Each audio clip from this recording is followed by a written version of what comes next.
Welcome to another deep dive. This time, we're taking a close look at Amazon DynamoDB. Oh, cool. This NoSQL database service, it's built for handling huge amounts of data, and it does it really well. Yeah. So we've got a research paper here that breaks down its architecture, how it's evolved over time. Okay. It gets pretty technical, so I think our mission today should be to understand not just what DynamoDB does, but how it actually pulls it off. Yeah. What are the secrets to its scalability, its reliability, Mm. especially for applications like, I don't know, pick Alexa, Amazon.com, things like that. Right. Those are some pretty serious use cases. Oh, yeah. It's actually kind of amazing how much we all rely on DynamoDB without even realizing it. Yeah. Like those trillions with a T, trillions of API calls that happen on Prime Day. Oh, God. DynamoDB handles that kind of volume, all while keeping the performance, consistently fast. Right, which is super important if you want shoppers to actually, stay on the site and buy things. Exactly. You can't have any lag, any hiccups. Not on Prime Day. Exactly. Okay, so before we dive into the really deep stuff, maybe we should level set for a minute. Sure. When we say NoSQL database, what are we even talking about? And what makes DynamoDB stand out in that world? Okay, so you know how traditional databases are all about tables, rows, columns, that whole thing? Everything has to fit in a very specific format. Pretty rigid. Yeah, exactly. Mm-hmm. NoSQL databases, they're more like flexible. And DynamoDB, specifically, it's called a key value store. Okay. So imagine this giant dictionary, right? Okay, I'm with you. You can look things up instantly using a unique key, but here's the thing. What's that? Each entry in this dictionary, it can have different types of information. So it's adaptable. Exactly. It fits the data. You don't have to, force the data to fit it. Okay, so it's a database that kind of bends to your will, which is pretty cool. Exactly. Yeah, that's the idea. But there are a ton of NoSQL databases out there. So many. What makes DynamoDB the star quarterback? Well, you're right. There are lots of choices. But DynamoDB, from the very beginning, it was designed with this laser focus on performance, even at a massive scale. Massive. How big are we talking? Like massive. Yeah. And it's what we call fully managed, right? Yeah. So Amazon handles all the infrastructure stuff. Right. You don't have to worry about the servers and all that. Exactly. You just focus on your data. Okay. So you can scale your data almost infinitely. You don't hit a ceiling. That's pretty powerful. Right. That's why it can be the backbone for applications that are so critical, like the ones we mentioned before. Okay, now I'm really starting to see why we're doing this deep dive. Right. It's a big deal. So in this research paper, they mentioned that DynamoDB, it wasn't just poof, here it is. Right. It had a journey. It had a little bit of a winding road to get to where it is today. For sure. And it all started with this system called Dynamo, I think. Exactly. So back in the day, Amazon, they were growing like crazy. Right. And they were pushing their traditional databases to the limit. So they built Dynamo. It was like a revolutionary idea, but oh man, it was really complex to manage. Okay, too complicated. Yeah. And then they came up with SimpleDB, which was a lot easier to use, but then it had its own limits, with performance and capacity. So it's kind of a trade-off. Yeah. So how did they get from those two to DynamoDB? Well, they took the best of both worlds. They combined that crazy scalability and performance of Dynamo with the ease of use, the management simplicity of SimpleDB. So they kind of tamed the beast, made it usable. Exactly. Okay, that's a pretty cool origin story. It is, right. And you can really see this commitment to making things better, easier for developers, all while making it incredibly reliable. Absolutely. That's the theme throughout DynamoDB's whole evolution. Totally. And you can see it in, figure 1 of the research paper. They've got this timeline of how the features have evolved over time. Oh, yeah, that's a good visual. And each new thing they add, it seems like it was added to solve a specific problem that developers were facing. Right, like they were listening to the developers, seeing their pain points. Yeah, that makes sense. So can you give us a sneak peek at some of those challenges? How did they crack the code on these tough problems? Okay, so one of the biggest hurdles they had was dealing with these uneven traffic patterns. Uneven traffic? What does that even mean? It just means that some parts of the database are getting way more requests than other parts. Okay. Think of it like a blog post that suddenly goes viral. Okay, huge spike in traffic. Exactly. You get this massive surge in traffic, and the server's just like, whoa, hold on, Right, struggling to keep up. struggling. So I guess just throwing more servers at the problem, that doesn't always work. Nope, not at all. It's not efficient, and it gets expensive real fast. Okay, yeah, that makes sense. So they needed a smarter way to handle those traffic spikes? Right, they had to get creative. And that's where things start to get really interesting. Oh yeah, this is where the fun begins. Okay, so let's dive in. How did they make DynamoDB so good at handling these crazy traffic loads without, completely falling apart? Well, so at first, they tried a few different things to handle those traffic spikes. Like what? Well, there was this thing called bursting. Bursting. Okay. Yeah, it basically let a partition, part of the database, use some extra capacity for a little bit, like borrow it from a shared pool. Okay. Kind of like an emergency fund. Yeah, exactly. You've got a little reserve you can tap into when things get hectic. Okay, that makes sense for those, short bursts, but I imagine it wouldn't work so well if the traffic just keeps surging, right? You're right. Bursting was more of a Band-Aid. Ah, So then they came up with adaptive capacity. okay. What's that? It was supposed to automatically adjust the capacity based on how much traffic was coming in. Seems pretty good. Yeah, on paper it's great, but in reality there was always this slight lag, Mm. Oh, so the system had to play catch up. Kind of, yeah. It had to detect the surge first, then react. And in that time, you could get like a little dip in performance. Okay, so it wasn't perfect. Not quite. So they needed something that was both proactive, like it could see it coming, and super precise. Right. Something that could handle those surges in real time. Did they figure that out? They did. Okay, tell me. It's called Global Admission Control, or GAC for short. JC. Oh, Think of it like a traffic controller at a really busy intersection, okay. making sure all the cars keep moving smoothly. Preventing gridlock, yeah. Exactly. So GAC, it's basically watching all the traffic going into the database. Hmm. And it's giving out these tokens to these request routers. Request routers. Yeah, they're like the little guys who decide where each request goes in the database. Okay. And these tokens from GA, they're basically like permission slips. Okay, I get it. Like, you can go here, you can go there. Right. So even if one part of the database is getting slammed, the whole system, it stays stable. Wow, so it's all about balance. Yeah, keeping everything flowing smoothly. That sounds like a major win, especially for those on-demand tables where you don't have to decide how much capacity you need beforehand. Oh, yeah, for sure. GAC was like the key that unlocked that whole feature. So with GAC, DynamoDB can just scale up or down automatically based on what's happening right now. Exactly. You just pay for what you use, no more, no less. And you never have to worry about hitting a limit and everything crashing. No more capacity headaches. Okay, that is seriously impressive. It's a game changer. But let's switch gears for a minute. Let's talk about data integrity, because what good is a super scalable database if your data isn't, safe? Oh, absolutely. Data durability is non-negotiable. Yeah. And DynamoDB, it's got multiple layers of defense to prevent data loss. Multiple layers, like Fort Knox. Seriously. It's like they have this whole team of data detectives working behind the scenes. I like that. Protecting your information. What kind of detective work are we talking about? Well, first you've got these write-ahead logs, which are basically like a detailed record of every single transaction. Okay, so if something goes wrong, you can trace it back. Exactly. It's like a digital paper trail, Yeah. so you can retrace your steps and recover the data. Smart. Right. But you got checksums? Checksums. Okay. Yeah, imagine them like digital fingerprints, Yeah. that verify the data hasn't been messed with as it moves around. So it's like a seal of approval. Yeah, exactly. A way to make sure nothing's been tampered with. Okay, that's pretty thorough. But even with all that, hardware can fail. It's just a reality of any big system. Right. Hard drives crash, servers go down, that kind of thing. Yeah, so that's where log replicas come in. Log replicas. Yeah, they're like backup dancers for your data, always ready to step in if one of the main storage replicas goes down. Okay, to keep the show going. Exactly. So you always have the quorum you need for writes, and the system, it keeps humming along. It's like having an understudy ready to take over at a moment's notice. Exactly. And to add even more protection, DynamoDB has these really robust backup and restore features. Okay, what's so special about them? Well, you can make backups whenever you want, and you can even use this thing called point-in-time restore. Point-in-time restore? What's that? It basically lets you go back in time and recover your data to a specific moment. Whoa, that's like a time machine for your data. It is. It's pretty cool. So they've really thought of everything when it comes to keeping your data safe. They have. It's very impressive. But even with all these backups and safeguards, things can still go wrong, right? Yeah, unfortunately. Like those tricky gray failures we talked about before, the ones that are hard to even detect. Right. Those are the sneaky ones. So how do they handle those?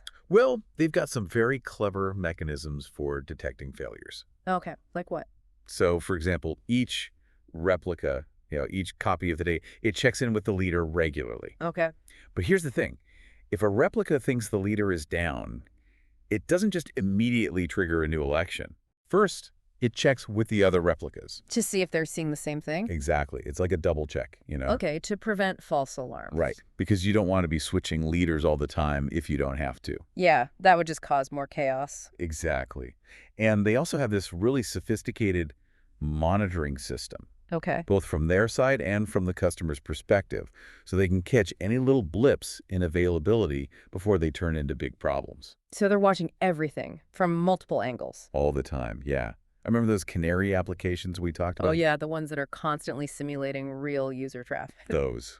They play a big role too, because they're giving constant feedback on what the actual customer experience is like. So there are like millions of little testers working 24/7. Exactly. It's a really comprehensive approach to availability monitoring. Wow, this is starting to feel less like a database and more like, I don't know, a self-healing system. It really is. Yeah. They've thought of everything. And speaking of thinking of everything, they've also considered how DynamoDB interacts with other AWS services. Right, like IAM for authentication. Yeah, and KMS for encryption. Yeah, those are important. Because if those services have problems, it could affect DynamoDB, even if DynamoDB itself is running perfectly. Absolutely. Those dependencies can be risky. So how do they protect against that? They use something called a statically stable design. Statically stable design, what is that? It basically means that the system can keep working, at least for a while, even if one of those dependencies goes down. So it's like a backup plan for your backup plan? Exactly. They achieve this through caching. Caching again. Yeah, so they're basically storing the results from those other services locally, so even if the source is temporarily unavailable, DynamoDB can still access the information it needs. Wow, they really have thought of everything. And they have. And one last challenge I wanted to touch on is how they manage all the metadata. Metadata, oh yeah, all that information about where the data is stored, how it's organized, all that stuff. Exactly. And as DynamoDB got bigger and bigger, keeping track of all that metadata efficiently, it became a real headache. Yeah, I bet. Like, imagine trying to keep a library catalog up to date, because the library is the size of a city. Wait, that sounds like a nightmare. It was. In the early days, they relied a lot on caching to manage the metadata, Okay. but that created its own set of problems. What kind of problems? Well, it introduced this thing called bimodal behavior. Bimodal behavior. Okay, that sounds ominous. It basically means that when you have new request routers coming online, they don't have any of that metadata cached yet. Oh, okay. So they have to go fetch it directly from the source. So it's like having a brand new librarian who has to go through the entire card catalog to find one book. Exactly. Not very efficient. Not at all. So they needed something that was fast and scalable, no matter how many request routers were in play, and that's where MemDS comes in. MemDS, right? We mentioned that earlier. Can you remind us what that is again? Yeah, so MemDS is basically DynamoDB's secret weapon for managing all that metadata. Okay. It stands for In-Memory Distributed Data Store. And it's like this super fast, super efficient index for all that metadata. Okay, instead of catching. Exactly. MemDS uses this really cool data structure called a Perkle tree. Perkle tree, that sounds interesting. It's a bit technical to explain, but the main point is that it lets them look up and retrieve metadata really, really quickly. Okay, across the whole system. Yeah, even in a distributed system, it works amazingly well. So with MemDS, those new request routers, they can access the metadata they need almost instantly. No more bimodal behavior. Exactly. It's like giving each new librarian a map of the library the moment they walk in. Okay, that makes a lot more sense. Right. And it's not just about speed. MemDS is also really good at handling failures. So if one part of the system goes down, the metadata is still safe. Exactly. Which means DynamoDB can keep running smoothly. Okay, so now we've got this incredibly fast database, all these layers of protection. It's running on a global scale. Yeah. And it can even keep track of its own massive library catalog. It's pretty impressive. It really is. But I have to ask, how do they even measure the availability of such a complex system? Like, is 99.99% uptime even possible at this scale? That's a great question, and they take it very seriously. I bet they do. They have multiple levels of monitoring just to make sure they're meeting their availability goals. Okay, so how does that work? So every 5 minutes, they're tracking the percentage of successful requests. Okay. And if that number drops below their target, alarm bells start ringing. both for the whole service and for individual tables. So they're not just looking at some overall number, they're watching for any little sign of trouble. Exactly. They're really on top of it. They also get data from other internal Amazon services that use DynamoDB. Okay, so they can see how it's performing in real-world scenarios. Exactly. And remember those canary applications we talked about? Yeah. They play a crucial role too, because they're providing constant feedback on the actual customer experience. It's like they have millions of little testers working around the clock. Exactly. It's a really comprehensive approach. It sounds like it.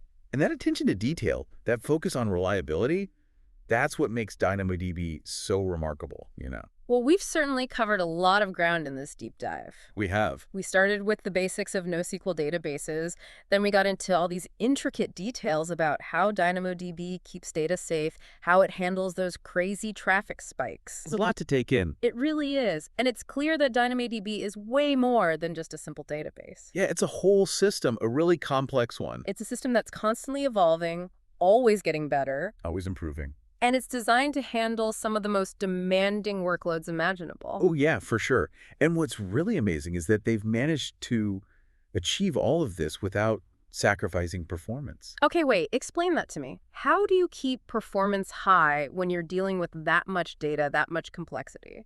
Well, remember those micro benchmarks we talked about from the research paper? Yeah, vaguely. They showed that even when the workload increased like crazy, the time it took for DynamoDB to read and write data, it basically stayed the same. So it's like having a car that can go from 0 to 60 in like 3 seconds, but it still gets like 40 miles to the gallon. Exactly. It's this rare combination of power and efficiency. Okay, that's a good analogy. Right. And it's all thanks to their incredibly careful design, their rigorous engineering process, and this culture of always trying to improve. Always pushing the limits. Yeah, never settling for good enough. So for our listeners who are now hopefully totally fascinated by the inner workings of DynamoDB, Hopefully. It's pretty cool stuff. I want to leave you with a final thought. Okay, ship me. We've seen how this system has literally changed the game for data management, right? It has, for some of the biggest applications in the world. Exactly. So what does this tell us about the future of cloud computing? That's a big question. It is. As more and more of our lives move online, how are systems like DynamoDB going to keep evolving? Right, how are they going to handle even more data, even more complexity? Exactly. How will they keep up with the demand for performance, for reliability? These are things I think we should all be thinking about. Absolutely. It's the future of how we handle information. It is. And I hope this deep dive has given you a little glimpse into that future. Little peek behind the curtain. Exactly. So keep exploring, keep asking questions, because the world of technology, it's only getting more fascinating. It is. It really is. And there's so much more to discover. Absolutely. Thanks for joining us on the deep dive. Okay, so we've talked about how DynamoDB handles all this data, keeps it safe, but what about keeping it organized? Earlier, we talked about metadata, that info about where the data lives, how it's arranged, all that.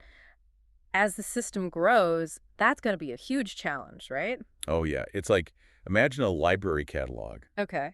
but the library is the size of a small city. Oh, wow. Try keeping that updated in real time. Sounds impossible. It's a lot. So early on, they used a ton of caching to manage the metadata.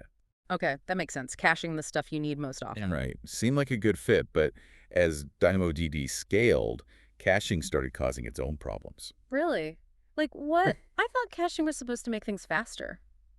It usually does, but it introduced this thing called bimodal behavior. Bimodal behavior. Okay, that sounds kind of scary. It's not great. Basically, when you've got new request routers coming online. Okay, the things that direct traffic in the database. Yeah, those guys. Well, they don't have any metadata cached yet. Ah, they're starting from scratch. So they got to go get it directly from the source. So it's like having a brand new librarian who has to go through the entire card catalog to find one book. Exactly. Not efficient at all. No, not at all. They needed something way faster, something that could scale no matter how many request routers were joining the party. Okay, and that's where MemDS comes in, right? MemDS to the rescue. Remind me one more time, what is MemDS? Okay, so MemDS, it stands for In-Memory Distributed Data Store, and it's basically the secret sauce for metadata management in DynamoDB. Okay, think of it like a super fast, highly efficient index for all the metadata. Okay, so instead of caching. Exactly. They switched to this thing called a Perkle tree. Perkle tree. Now that sounds interesting. It's a bit technical to explain, but the main thing is it allows for super fast lookups, Okay. even across a huge distributed system like this. So with MemDS, those new request routers, they're not stuck fumbling around. Nope. They've got the info they need right away. So no more bimodal behavior? Everyone's on the same page? Everyone's in sync. And MemDS is also really good at handling failures, you know? Oh, right. We've talked about how important that is. Essential. So even if part of the system goes down, that metadata is still accessible. So DynamoDB can keep chugging along. Keeps running smoothly, no hiccups. Okay, wow. So we've covered a lot today. We've seen how DynamoDB handles massive amounts of data, how it keeps that data safe, how it deals with traffic spikes, backups, even this intricate metadata management. It's a beast of a system. It really is. And all of it while maintaining incredible performance. Because at the end of the day, if it's not fast, what's the point? Exactly. So for our listeners, hopefully you're as amazed by DynamoDB as we are. I hope so. It's an incredible feat of engineering. It really is. And it makes you think, right, about the future of data management. Yeah, where do we go from here? As more and more of our lives are online, how are systems like this going to evolve? How are they going to handle even more data, even more complexity? That's the big question. It is. It is. And I think it's a question worth exploring. Definitely. The future of data is, well, it's a lot of data. It's a lot of everything. So for all our listeners out there, keep digging, keep asking questions. Stay curious. Because the world of technology, it's only getting more fascinating. Thanks for joining us on The Deep Drive.